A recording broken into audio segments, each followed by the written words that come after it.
پھر آگے مزید شیطان کہتا ہے وَلَأُضِلَّنَّهُمْ، اور البتہ میں ضرور بضرور بھٹکاؤں گا ان کو، یعنی حق قبول کرنے نہیں دوں گا. وَلَأُمَنِّيَنَّهُمْ، اور البتہ میں ضرور بضرور امیدیں دلاؤں گا ان کو، اور امیدوں سے مراد باطل امیدیں ہیں، جھوٹی خواہشات ہیں. شیطان نے ایک اور چیلنج کیا کہ میں انہیں امیدیں دلاؤں گا، باطل امیدیں دلاؤں گا، یعنی ترک توبہ کو ان کے لیے مزین کر دوں گا، توبہ کو نہ کرنا ان کے لیے خوبصورت بنا دوں گا،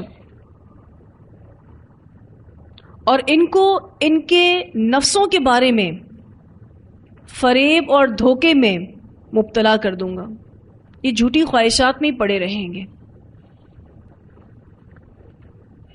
تو یہ جو لفظ ہے وَلَأُمَنِّيَنَّهُمْ، اس میں امیدوں کا معنی آتا ہے اور جھوٹی خواہشات کا معنی آتا ہے، حسین خواہشات جو انسان کی کمزوری اور دلچسپی ہوتی ہے.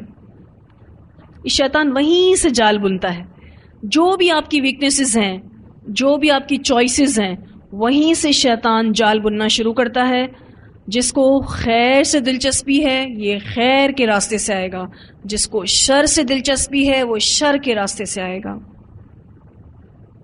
اگر آپ نیکی کا شوق رکھتے ہیں آپ کو نیکی کے راستے سے ڈسٹرب کرے گا، اگر آپ برائی کی رغبت رکھ رہے ہیں تو برائی کے راستے سے آئے گا. شیطان وہیں سے آتا ہے جہاں سے انسان کی خواہش ہوتی ہے. اب یہ جو باطل امیدیں شیطان انسان کے دل میں پیدا کرتا ہے اس کی کچھ مثال ہم دیکھ لیتے ہیں کہ گناہ کرتے رہو، اللہ غفور الرحیم ہے، یہ باطل امید ہے. پھر وہ یہ سوچواتا ہے کہ مسلمان کے دل میں ایمان ہونا چاہیے، یہ نماز پڑھنے اور یہ دوسرے اعمال کرنے کی کیا ضرورت ہے، اللہ کو تمہاری نماز کی ضرورت نہیں ہے، اللہ کو تمہارے نیک اعمال کی ضرورت نہیں، تمہارے دل میں ایمان ہے یہی بہت ہے. یہ باطل امیدیں ہیں. پھر اگر بندہ مومن توبہ کرنے جاتا ہے تو وہ اس کو کہتا ہے اتنی جلدی بھی کیا ہے، تھوڑے اور گناہ کر لو پھر ایک ساتھ توبہ کر لینا. آپ کو ایسے بہت سے لوگ ملیں گے جو غلطیاں کرنے کے ٹائم پر کہتے ہیں ابھی ہم کچھ غلطیاں کر لیں پھر انشاءاللہ حج کر آ جائیں گے تو سارے گناہ معاف ہو جائیں گے. پھر وہ یہ کہتے ہیں کہ جن بزرگوں کا، جن اولیاء کرام کا تم دم بھرتے ہو وہ تمہیں ایسے ہی تھوڑی نہ چھوڑیں گے کل قیامت کے دن، وہ تمہیں بخشوا کر جنت میں لے جائیں گے. تم رسول اللہ صلی اللہ علیہ وسلم کی امت سے ہو، تم تو بنے ہی جنت کے لیے ہو، تم تو ضرور بضرور جنت میں جاؤ گے، تو اتنا ٹینشن لینے کی ضرورت نہیں. یہ باطل امیدیں جو شیطان دلاتا ہے. پھر یہ کہ اگر آپ کو پڑھنے پڑھانے کا شوق ہو گیا ہے، اب فرض نماز کی اذان ہو گئی، مغرب کا ٹائم ہو گیا بالفرض، اب ہم سب جانتے ہیں کہ مغرب کا ٹائم بہت شارٹ ہوتا ہے، اب آپ تفسیر لے کر بیٹھ گئے اور آپ نے آدھا گھنٹہ نماز کو لیٹ کر دیا. اب آپ کے دل میں وہ بار بار ڈالتا رہے گا کوئی بات نہیں، تھوڑی لیٹ اگر نماز ہو بھی جاتی ہے تم کر تو نیک ہی کام رہی ہو، ترجمہ یاد کر رہی ہو، تفسیر پڑھ رہی ہو، کوئی بات نہیں، اللہ تھوڑی نا تمہیں سزا دے گا. یہ باطل امید ہے، جھوٹی خواہشات ہیں، نمازوں کو لیٹ کرواتا ہے. پھر آپ کے دل میں یہ لے آئے گا کہ لیکچرز تو آ جاتے ہیں، کوئی بات نہیں، ایک چھٹی کر لینے سے کیا فرق پڑتا ہے.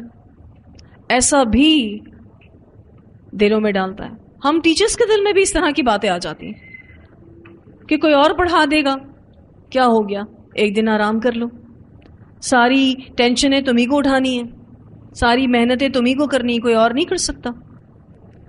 تو اگر آپ چھٹی کر لیتے ہیں یہ سوچ کر کہ لیکچر تو آ جائے گا 2-4 دن بعد ہی صحیح، ہمارا بھی کام ہو گیا چھٹی کر کے اور کلاس کا کام بھی ہو گیا لیکچر جب آ گیا، تو نقصان تو کچھ نہیں ہوا. کیا نقصان نہیں ہوا؟ نقصان ہوا. وہ اجر و ثواب مس کر دیتے ہم جب ہم آن ٹائم کوئی کام نہیں کرتے.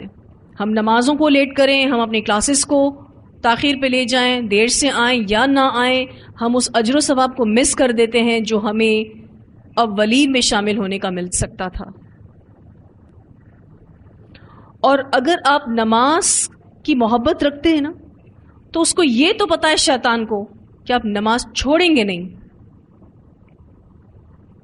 اس کا سیکنڈ جو وار ہے وہ یہ ہے کہ آپ کی نماز کسی نہ کسی وجہ سے لیٹ کروا دے، تاکہ آپ وہ مقام اللہ کی نظروں میں نہ پا سکیں جو آپ اول وقت میں نماز پڑھ کر پا سکتے ہیں۔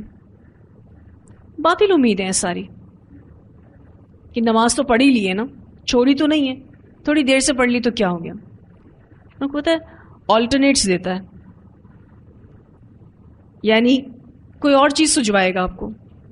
نیکی کا شوق ہے تو نیکی کے راستے سے، برائی کا شوق ہے تو برائی کے راستے سے، تو ہر چیز کا آلٹرنیٹ دے گا اور اس کا فضل بھی سوچوائے گا اور آپ کو جو بڑا والا جو فضل اور اجر ہے اس سے گرا دے گا۔ اس نے تو یہ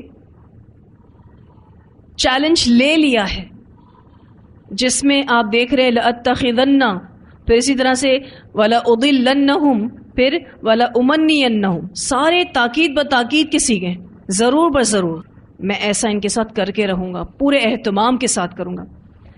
مزید کہتا ہے وَلَآمُرَنَّهُمْ، اور البتہ میں ضرور حکم دوں گا ان کو، فَلَيُبَتِّكُنَّ، پھر البتہ وہ ضرور کاٹیں گے یا چیریں گے، آذان الانعام، جانوروں کے کان، یہ جانوروں کے کان چیریں گے اور ان کو بتوں کے لیے وقف کریں گے۔ یہاں مشرکین مکہ کے اس طریقے کا بتایا جا رہا ہے جو زمانہ جاہلیت میں انہوں نے اپنایا ہوا تھا۔ زمانہ جاہلیت کا طریقہ یہ تھا، یہ مشرکین مکہ کہ ہاں جب اونٹنی 5واں بچہ وہ بھی مذکر جنتی تھی تو یہ اس کے کان چھید کر یا چیر کر، یہ ایک چھوٹا سا سکار دے کے، یہ ایک علامت ہوتی تھی کہ ہم نے اس کو وقف کر دیا ہے۔ وہ کان چھید کر اس کو آزاد چھوڑ دیتے تھے، نہ اس پر سواری کرتے تھے، کہتے تھے یہ بتوں کے لیے وقف ہے، نہ کسی پانی سے اس کو روکتے تھے، یعنی جس کسی کے حوض سے وہ اونٹ پانی پینا چاہے پی سکتا تھا، اور نہ کسی کی چراگاہ سے اس کو روکتے تھے، کسی کی بھی چراگاہ میں جا کے وہ چر سکتا تھا۔ تو شیطان کہتا ہے کہ میں ان کو حکم دوں گا، میں ان سے یہ کام کرواؤں گا کہ اپنے ان جانوروں کو جس کو تو نے حلال کیا ہے، یہ ان کے کان چیر کر بتوں کے نام پر وقف کر دیں۔ اب ہم تو کوئی ایسا عمل نہیں کرتے کہ ہم کسی جانور کے کان چیر دیں اور اس کو وقف کر دیں۔ ہم بغیر کان چیرے قبروں پر جانوروں کو ذبح کرتے ہیں، مسلمانوں میں ہی ہے نا عام، ٹھیک ہے۔ صدقے کا بکرا دینا کہاں لکھا ہے؟ عام ہے مسلمانوں میں۔ کالی مرغی کالا بکرا کہاں سے آیا؟ کس نے بتایا؟ کون سی حدیث ہے؟ جو بھی دے رہا ہے تو اس کے پاس دلیل تو ہونی چاہیے۔ اور کالے رنگ کا ہی کیوں؟ حیرت کی بات ہے نا۔ پھر آپ دیکھیے جو مزاروں پر دیگیں چڑھائی جاتی، وقف کر دیا قبر والے کے لیے۔ پھر اسی طرح سے اس سے کچھ ملتی جلتی چیزیں جو اللہ نے حلال کی ہیں سبھی کے لیے حرام کر دیتے ہیں۔ مثلا جب کسی بچی کی شادی ہوتی ہے تو ایک مٹھائی سی بانٹی جاتی ہے اور کہا جاتا ہے کہ بیواؤں کو نہیں کھلانا، سب کے لیے حلال ہے۔ ہم کون ہوتے ہیں کسی کے لیے حلال کرنے والے اور حرام کرنے والے؟ اچھا ہم باقاعدہ کوئی ٹرمینالوجی استعمال نہیں کرتے کہ جی ان کے لیے حلال ہے ان کے لیے حرام ہے، ایسی کوئی ٹرمینالوجی کوئی اصطلاح استعمال نہیں کرتے، لیکن ہم اپنے عمل سے ضرور کہہ رہے ہوتے ہیں کہ یہ کھا سکتا یہ نہیں کھا سکتا۔ پتہ نہیں کچھ کہانیاں پڑھی جاتی ہیں اور اس کے بعد کوئی میٹھی چیز بانٹی جاتی ہے اور کہا جاتا ہے یہ لڑکیاں کھا سکتی ہیں لڑکے نہیں کھا سکتے۔ مطلب یہ وہی مشرکین والا عمل ہے جو آج کا مسلمان بھی کر رہے ہیں۔ کون سجواتا ہے یہ سب کچھ؟ شیطان۔ جو چیز اللہ تعالیٰ نے حلال کی ہے وہ سبھی کے لیے حلال ہے، ہمیں کوئی حق نہیں پہنچتا کہ ہم اس کو حرام کریں۔ اور شیطان نے کہا وَلَآمُرَنَّهُمْ، اور اس میں بھی دیکھیں دو تاکیدیں ہیں، ضرور بر ضرور ان کو حکم دوں گا، فَلَيُبَتِّكُنَّ، پھر البتہ وہ ضرور کاٹیں گے یا چیریں گے، آذان الانعام، جانوروں کے کان۔ اللہ سبحانہ تعالیٰ فرماتے ہیں کہ یہ شیطان نے چیلنج کیا، وَلَآمُرَنَّهُمْ، اور البتہ میں ضرور حکم دوں گا ان کو، فَلَيُغَيِّرُنَّ، پس البتہ وہ ضرور بدل دیں گے، خلق اللہ، اللہ کی تخلیق کو۔ شیطان نے کہا کہ میں انہیں کہتا ہی رہوں گا، انہیں حکم دیتا ہی رہوں گا کہ وہ اللہ کی تخلیق کو بدل دیں۔ اس سے مراد فطرت کے خلاف کام کرنا ہے۔ اب یہ خلق اللہ میں تبدیلی دو طرح سے ہوتی ہے، ایک معنوی تبدیلی اور دوسرا حسی تبدیلی۔ معنوی تبدیلی یہ ہے کہ کسی بھی چیز کے مقصد کو بدل دینا، مثلا سورج کی پوجا کرنا۔ اب بتائیے کیا سورج اس مقصد کے لیے پیدا کیا گیا؟ نہیں۔ تو معنوی تبدیلی یہ ہے کہ کسی بھی چیز کے مقصد کو بدل دینا۔ دوسرا حسی تبدیلی۔ حسی تبدیلی یہ کہ جو اللہ تعالیٰ نے تخلیق کی ہے اس میں چینجز کرنا حسی طور پر، یعنی جس کو آپ اپنے حواس سے محسوس کر سکتے ہو، مثلا عورتوں کا آئی بروز بنانا، مردوں کا کچھ بالوں کو منڈوانا اور کچھ بالوں کو چھوڑ دینا۔ آپ نے ایسے ہیئر کٹس دیکھے ہوں گے لڑکوں کے کہ جس میں اوپر کچھ بال ہیں اور پھر سائڈ میں بالکل ایسا جیسے شیو سے کر دیا گیا ہے۔ تو کچھ بال منڈوا دینا اور کچھ بال رکھنا۔ ویسے تو یہ یہودیوں کی بھی مشابہت ہے جس سے نبی اکرم صلی اللہ علیہ وسلم نے سختی سے منع کیا ہے کہ ایسا ہیئر کٹ نہیں رکھنا چاہیے۔ اس کے علاوہ وگ لگانا، ٹیٹوز بنوانا، کھال کو کھرچ کے اس میں نیل بھرا جاتا ہے یا کوئی بھی کلر بھرا جاتا ہے، ٹیٹوز بنائے جاتے ہیں۔ اب تو ٹیٹوز اور ہی زیادہ ایڈوانس طریقے سے بن رہے ہیں۔ پھر مردوں کا عورتوں جیسا اور عورتوں کا مردوں جیسا سٹائل اپنانا، مثلا جولری پہننا عورتوں کا سٹائل ہے یا طریقہ ہے، اب مرد حضرات کانوں میں بالی پہنے۔ کچھ جولریز مردوں کے لیے بھی ہیں، مثلا انگوٹھی پہننا، لیکن وہ خواتین کی طرح تو نہیں پہنتے انگوٹھیاں۔ اب اس طرح کی بہت ساری اگزامپلز آپ کو مل سکتی ہیں جس میں ہم یہ لے سکتے ہیں کہ مردوں کا داڑھی منڈوانا، یہ بھی تخلیق میں تبدیلی کرنا ہے، دانت باریک کروانا، عورتوں کو مملکت کا سربراہ بنا دینا، خلق اللہ میں تبدیلی ہے۔ آپ کو پتہ ہے نا، جس مملکت کی سربراہ عورت ہے وہ برباد ہو جاتی ہے۔ ایک روایت آتی ہے، سیدنا عبداللہ بن مسعود رضی اللہ تعالیٰ عنہ بیان کرتے ہیں کہ گودنے والی اور گدوانے والی، چہرے کے بال صاف کرنے والی، حسن میں اضافے کے لیے دانتوں میں فاصلہ پیدا کرنے والی اور اللہ تعالیٰ کی تخلیق کو بدلنے والی عورتوں پر اللہ کی لعنت ہو۔ یہ ابن مسعود نے کہا۔ ایک عورت نے اس پر اعتراض کیا کہ آپ ایسے کیسے لعنت کر سکتے ہیں عورتوں پر؟ انہوں نے فرمایا، میں اس پر لعنت کیوں نہ بھیجوں جس پر خود رسول اللہ صلی اللہ علیہ وسلم نے لعنت فرمائی ہے۔ یعنی میں وہی کام کر رہا ہوں جو نبی اکرم صلی اللہ علیہ وسلم نے کیا، اور اس کا اللہ تعالیٰ نے اپنی کتاب میں بھی ذکر کیا ہے کہ جو رسول اللہ صلی اللہ علیہ وسلم کریں تم وہ کرو، جسے تمہیں وہ روک دیں وہ روک دو۔ آپ کا اشارہ یعنی ابن مسعود کا اشارہ اللہ تعالیٰ کی اس آیت کی طرف تھا، وَمَا آتَاكُمُ الرَّسُولُ فَخُذُوهُ وَمَا نَهَاكُمْ عَنْهُ فَانْتَهُوا۔ یہ سورہ حشر کی آیت نمبر 7 ہے۔ اور رسول تمہیں جو کچھ دیں تو وہ لے لو، یعنی جس کام کو کرنے کا وہ کہیں وہ کر لو، اور جس سے تمہیں روک دیں اس سے رک جاؤ۔ اس سے بخاری نے روایت کیا ہے۔ اب آپ دیکھیں تو اس میں عبداللہ بن مسعود نے عورتوں کے خاص کام کے نام لے کر کہا کہ ان پر لعنت ہو، یعنی ان خاص کاموں کو کرنے والی عورتوں پر لعنت ہو۔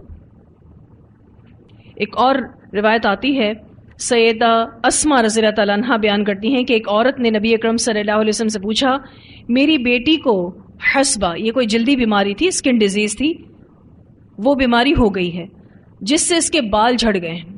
اب آج کل اور بھی بہت ساری ایسی بیماریاں آ گئی ہیں جس میں بال اتر جاتے ہیں، ایسے کچھ ٹریٹمنٹس ہوتے ہیں جس میں آپ جانتے ہوں کینسر کی بیماری کہ جب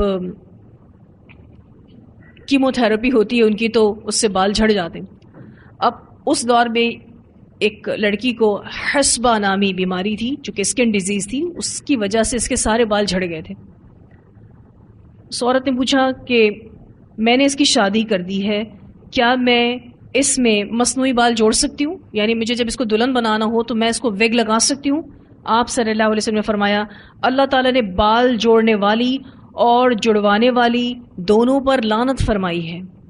اس سے بخاری نے روایت کیا ہے۔ ویگ لگاتے ہیں اور اب تو پرماننٹ ایکسٹینشنز لگتے ہیں۔ یہ حدیث کیا واضح کرتی ہے کہ اللہ کی تخلیق میں جو بھی تبدیلی لائے گا وہ اللہ کی لعنت کا مستحق ہے۔ پھر اسی طرح سے آئی بروز بنانا کتنا عام ہے، عورت تکلیف بھی اٹھاتی ہے کیونکہ آئی بروز بنانا کوئی آسان چیز تو نہیں، اتنی نازک جگہ سے بالوں کو اکھیڑا جاتا ہے جو سائنٹیفکلی بھی ہمارے لیے نقصان دہ ہے۔ اتنی نازک جگہ ہوتی ہیں، یہاں سے بالوں کو اکھیڑا جاتا ہے۔ آپ کو پتہ ہے یہاں کچھ سینسز ہوتے ہیں، اگر وہ مجروح ہو جائیں، وہ سینسز اگر ڈیمیج ہو جائیں تو آئی سائٹ پر سیدھا افیکٹ آتا ہے۔ لیکن آج اگر کوئی عورت اس سائنٹیفک ریزن اور ریسرچ کے بیسس پر تو آئی بروز بنانے سے رک جائے، لیکن وہ اس وعید سے نہیں رکتی کہ جس نے بھی آئی بروز بنائی اللہ اس کو جنت کی خوشبو سے بھی محروم کر دے گا۔ کیوں؟ کیونکہ خلق اللہ میں تبدیلی، اور یہ سیدھی شیطان کی پیروی، اور جو شیطان کی پیروی کرتا ہے نا وہ دراصل شیطان کی عبادت کرتا ہے۔ اللہ تعالیٰ فرماتے ہیں وَمَن يَتَّخِذِ الشَّيْطَانَ، جو کوئی بنائے گا شیطان کو ولیًا دوست من دون اللہ، اللہ کے سوا، فقط تو تحقیق خسرا نقصان اٹھایا، خسرانا مبینہ نقصان اٹھانا کھلم کھلا، یعنی اس نقصان کے نقصان ہونے میں کوئی شک ہی نہیں۔ یہ ایسا نقصان ہے کہ جس کا کوئی ازالہ نہیں ہو سکتا، اسی لیے اس کو خسرانا مبینہ کہا گیا۔ یہ ایسا نقصان ہے کہ اس کا کوئی ازالہ نہیں ہو سکتا۔ ایسا شخص دنیا اور آخرت دونوں میں نقصان اٹھائے گا جو بھی شیطان کو ولی بنائے گا۔ وَمَن يَتَّخِذِ الشَّيْطَانَ وَلِيًّا مِن دُونِ اللَّهِ، اللہ کو چھوڑا شیطان کو دوست بنایا، فقد خسر خسرانا مبینا، اس کا بھلا کہاں سے ہو سکتا ہے۔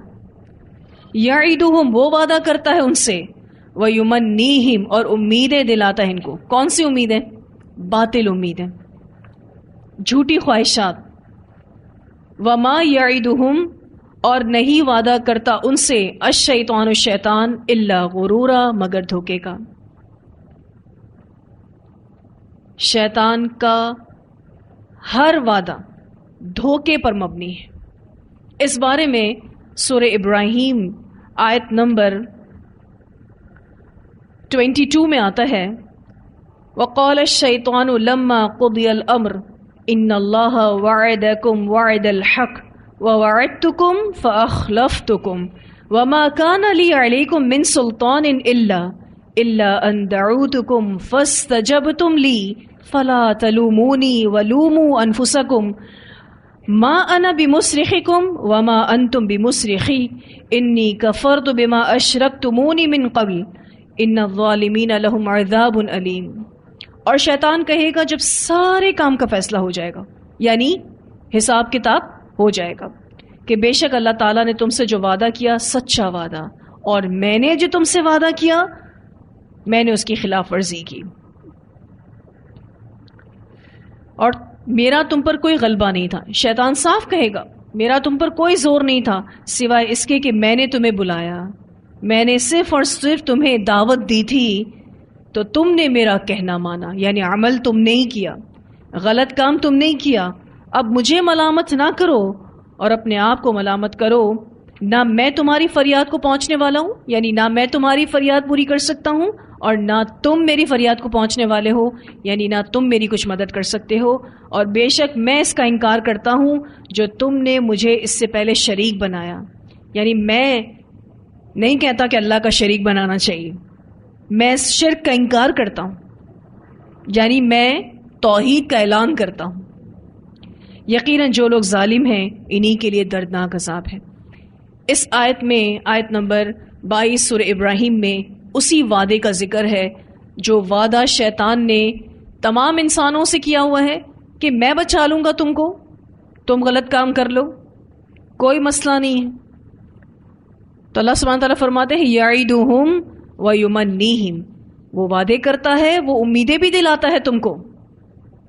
وما یعیدہم الشیطان الا غرورا، اور نہیں وعدہ کرتا ان سے شیطان مگر دھوکے کا یا جھوٹا وعدہ یا فریب پر مبنی. اولئک مأواہم جہنم، یہی لوگ ٹھکانہ ان کا جہنم ہے. ولا یجدون عنہا محیصا، اور نہیں وہ پائیں گے اس سے جائے پناہ، یعنی اس جہنم سے وہ کوئی ایگزٹ نہیں پائیں گے، یعنی جہنم سے نجات، خلاصی اور جان بخشی کی کوئی صورت نہیں ہوگی. کوئی جہنم سے اپنی جان نہیں بچا سکے گا، کوئی جہنم سے خلاصی نہیں ملے گی، اور نہ ہی وہ اس جہنم سے نجات پا سکیں گے. ولا یجدون عنہا محیصا. والذین آمنوا، اور وہ لوگ جو ایمان لائے، وعملوا الصالحات، انہوں نے عمل کیے اچھے، سندخلہم، ان قریب ہم داخل کریں گے ان کو، جنات تجری من تحتها الانہار، باغات ہیں بہتی ہیں ان کے نیچے سے نہریں، خالدین فیہا ابدا، ہمیشہ رہنے والے ہیں اس میں ہمیشہ ہمیشہ. وعد اللہ، وعدہ ہے اللہ کا، حقاً سچا. اچھا اتنا ٹیکسٹ بھی کافی تھا، وعد اللہ، اس بات کے لیے اتنا ٹیکسٹ بھی کافی تھا کہ یہ اللہ کا وعدہ ہے، یعنی یہ ہو کر رہے گا. لیکن حقاً کہہ کر وعدے کی صداقت کی تاکید بیان کی گئی ہے کہ یہ کتنا سچا وعدہ ہے. ایک تو اللہ کا وعدہ ہے، اور پھر ساتھ یہ بھی کہا گیا حقاً. تو حقاً کہہ کر وعدے کی صداقت کی تاکید کی گئی ہے. وعد اللہ حقا ومن اصدق، اور کون زیادہ سچا ہے، من اللہ، اللہ سے، قیلا، بات میں. اللہ سے بڑھ کر سچ کون کہہ سکتا ہے. ایک روایت میں آتا ہے، سیدنا جابر بن عبداللہ رضی اللہ تعالیٰ عنہما بیان کرتے ہیں کہ رسول اللہ صلی اللہ علیہ وسلم اپنے خطبے میں ارشاد فرمایا کرتے تھے، بے شک سب سے زیادہ سچی بات اللہ کی کتاب ہے، اور سب سے بہتر طریقہ محمد صلی اللہ علیہ وسلم کا طریقہ ہے، اور بدترین وہ امور ہیں جن کو دین میں نیا ایجاد کر لیا گیا، اور دین میں ہر نئی بات بدعت ہے، اور ہر بدعت گمراہی ہے، اور ہر گمراہی جہنم میں لے کر جائے گی. اسے سنن نسائی نے روایت کیا ہے. اس حدیث میں آپ پہلی بات دیکھیں تو آپ صلی اللہ علیہ وسلم نے فرمایا کہ سب سے زیادہ سچی بات اللہ کی کتاب ہے، اور یہاں پر بھی یہی بات ہو رہی ہے، وَمَنْ أَصْدَقُ مِنَ اللَّهِ قِيلًا، اللہ سے زیادہ بات میں کون سچا ہے، یعنی کوئی اور نہیں ہو سکتا. تو یہاں الحمدللہ ہمارا یہ لیسن مکمل ہوا. تلاوت سنتے ہیں ان آیات کی. لا خير في كثير من نجواهم إلا من أمر بصدقة أو معروف أو إصلاح بين الناس ومن يفعل ذلك ابتغاء مرضات الله فسوف نؤتيه أجرا عظيما ومن يشاقق الرسول من بعد ما تبين له الهدى ويتبع غير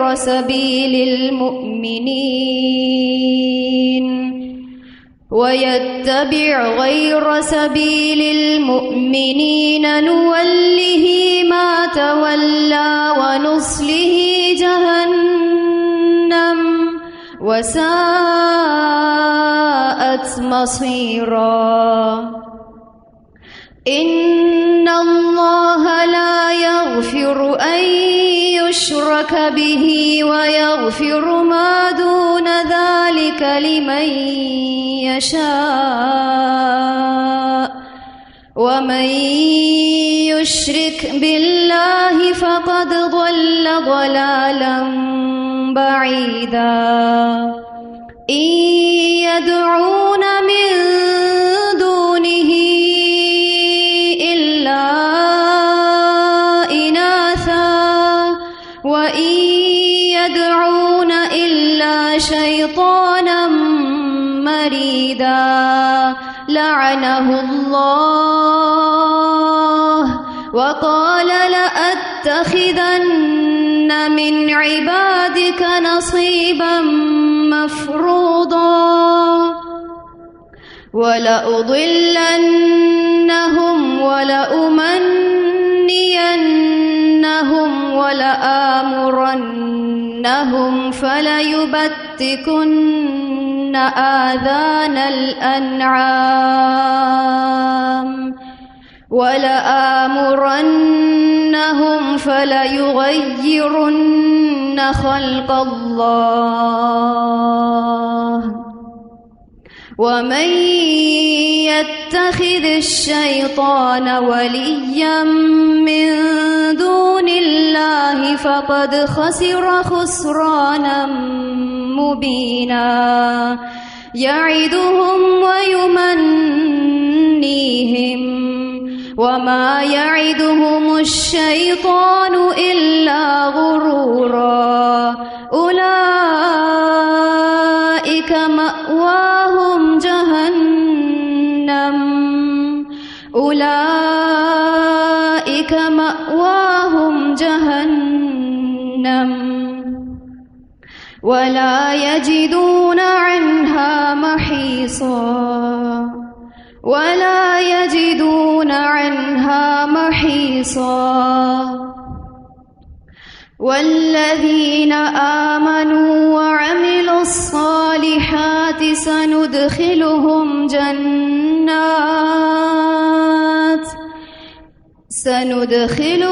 جنات تجري من تحتها الأنهار خالدين فيها أبدا وعد الله حقا ومن أصدق من الله قيلا.